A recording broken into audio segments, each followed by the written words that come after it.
For most of The Lord of the Rings, Gandalf feels like he has been waiting for the story to begin.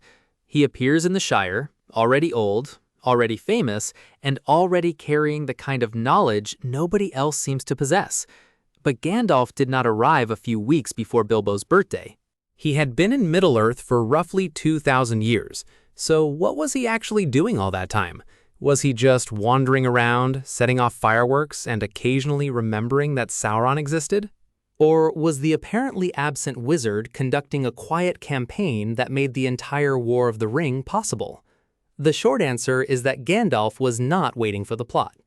He was building the conditions in which the right people could resist the plot, and that difference explains almost everything about the character. First, we need to clean up the number. 2,000 years is a useful approximation, not a perfectly measured biography. Tolkien's timeline places the Istari's arrival around the year 1000 of the Third Age, when a new shadow began to rise in Greenwood the Great. The events of The Lord of the Rings begin around the year 3018, so Gandalf spent about 2,000 years in Middle-earth before Frodo left the Shire.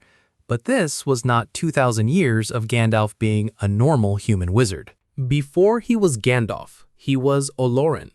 Olórin was a Maya, a spirit from the West, one of the beings who existed long before the kingdoms of men and the maps of Middle-earth. That means the 2,000-year question is really asking what Olórin did after accepting a body, a name, a mission, and a set of rules that deliberately made him look less powerful than he was. The answer begins with the Istari's restrictions. The Valar did not send 5 divine superheroes to Middle-earth with permission to conquer it. They sent counselors. In Unfinished Tales, Tolkien describes the wizards as emissaries who arrived in the shapes of old men, capable of hunger, weariness, fear, pain, and even death. They were forbidden to dominate the peoples of Middle-earth or to reveal themselves in forms of majesty. Their task was to advise, persuade, encourage, and help the free peoples find the courage to resist Sauron themselves. This is the first key to Gandalf's missing centuries. If Gandalf had solved every crisis by unveiling Olórin and burning the enemy out of existence, he would have failed his assignment. His success had to look like someone else choosing well. That is why the Gandalf who walks into the Shire seems smaller than the being behind the gray hat.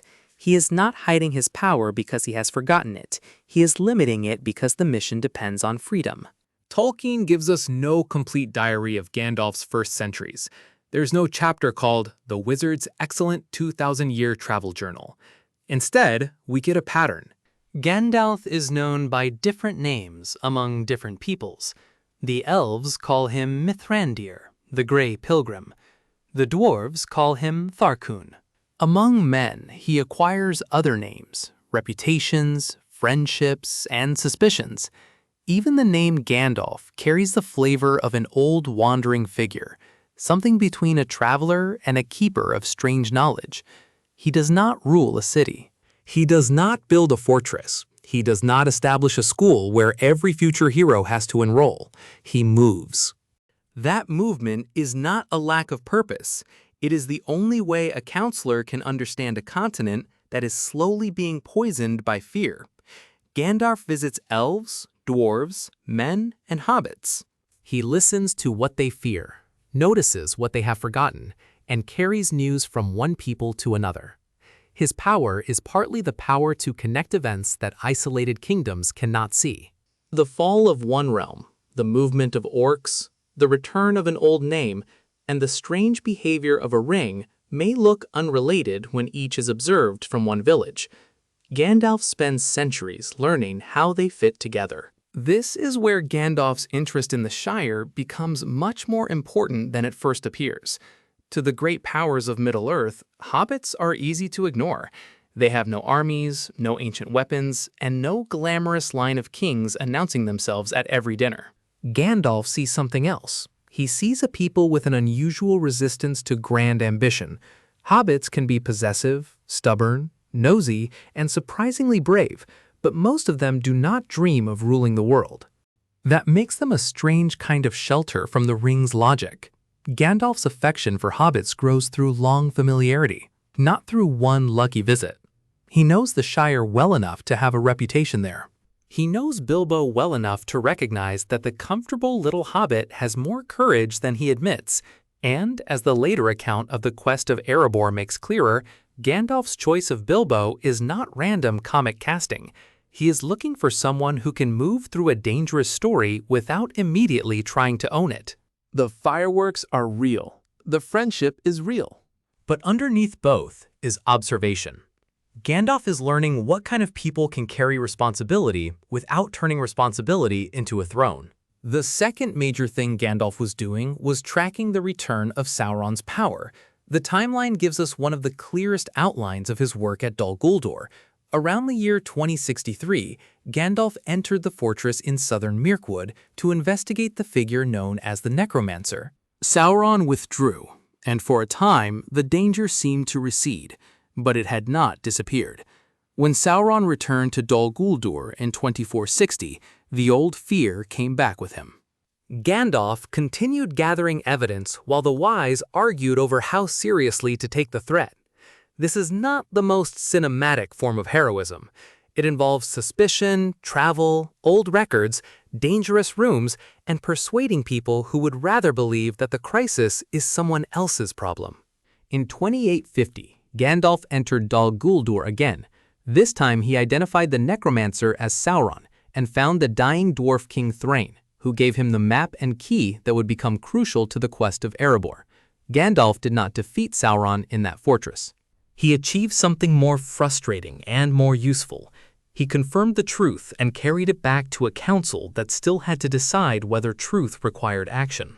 That council was the White Council, and Gandalf's centuries include a very long argument with people who know a great deal but do not always choose courage. Saruman, the head of the Order, was brilliant, powerful, and increasingly fascinated by the One Ring. He resisted Gandalf's desire to attack Dol Guldur because he believed Sauron could not yet find the ring, and because he wanted time to search for it himself. Gandalf kept pressing the larger danger. This is one reason the title's question cannot be answered with, "He traveled around and helped people." Gandalf was also participating in the strategic politics of the wise. He was trying to keep their knowledge from becoming paralysis. He argued for action when others preferred delay. In 2941, the White Council finally attacked Dol Guldur. Sauron withdrew to Mordor, exactly where he could prepare for the war that Gandalf had been warning about. The victory was incomplete, and its timing was not perfect. But it removed one immediate pressure from the north and created the space in which Bilbo's adventure, Thorin's quest, and the discovery of the ring could unfold. The wizard's work was not one spectacular spell. It was a chain of warnings that eventually became impossible to ignore. Gandalf's role in the events of The Hobbit is therefore the payoff of centuries of preparation. He knows that Smaug is not merely an unpleasant dragon occupying a mountain. If the dragon remains in Erebor, Sauron gains a ready-made weapon and a strategic disaster on the edge of the northern kingdoms. But Gandalf also knows that the dwarfs cannot simply be told to wait for a perfect army. They need a chance to reclaim their homeland before the larger war arrives. That is why he helps set the Quest of Erebor in motion. He finds Thorin, sees an opening, and chooses Bilbo. Most importantly, he understands that the quest can produce consequences far beyond its official goal. Bilbo may recover treasure, confront a dragon, and return to the Shire with a story that sounds like an eccentric holiday. But along the way, the Free Peoples gain time, alliances shift, and the One Ring is moved out of Gollum's cave and into the hands of someone capable of pity. Gandalf did not know every detail of the future. He was not reading a finished script. He recognized a narrow opening and pushed a small person through it. After Bilbo's birthday party and 3001, Gandalf's work becomes more focused and much less whimsical. Bilbo says the ring was a present. The story does not satisfy Gandalf. For years, he compares Bilbo's account with what he knows of ring lore and the history of Isildur. He searches records, questions memories, and tests the ring's behavior. This is why the gap between Bilbo leaving and Frodo leaving matters. In the films, the discovery can feel almost immediate. In Tolkien's larger chronology, Gandalf spends years proving what he fears. The wizard who has watched the shadow return for 2,000 years does not panic because Bilbo owns a pretty piece of jewelry. He panics because the object behaves like a piece of history that has just walked back into the room. Once he confirms that it is the One Ring, the entire mission changes from long preparation to emergency action. He sends Frodo away, seeks the help of the wise, and tries to keep Saruman's betrayal from destroying the last chance of resistance. The old wanderer finally has a destination. So what was Gandalf doing for roughly 2,000 years? The canon gives us a list. He traveled through Middle-earth. He learned its peoples and languages. He watched for Sauron's return. He investigated Dol Guldur. He argued with the White Council.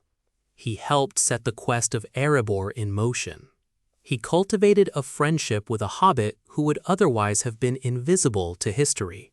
And he spent the years after Bilbo's party verifying the identity of the ring. The interpretation connecting these events is even more interesting. Gandalf was building a network of trust in a world that had forgotten how to act together. He could not command the free peoples into unity. The rules of his mission forbade that, and Gandalf's own wisdom understood the danger. Instead, he kept showing up where a small act of courage might become a larger one. He encouraged Bilbo. He warned the council. He challenged Saruman. He protected the possibility that ordinary people could make choices no tyrants could predict. That is why Gandalf's most important achievement before The Lord of the Rings is not a battle. It is the creation of conditions in which power does not have the final word. Gandalf spent those 2,000 years doing the work that Sauron could never understand. He was not collecting weapons for himself. He was collecting relationships. He was not preparing to sit on a throne. He was preparing other people to refuse one. And when the final crisis came, the victory did not belong to the strongest being in Middle-earth. It belonged to a chain of choices made by people Gandalf had spent centuries encouraging, warning, and quietly believing in. That is what the Grey Pilgrim was doing before the story began. He was making sure that when the ring finally surfaced, Middle-earth would still contain someone willing to let it go. Thank you for keeping the Black Quill Society company in the archives tonight. If this journey through Gandalf's hidden years earned its candlelight, subscribe, pull up a chair, and I will see you in the next one.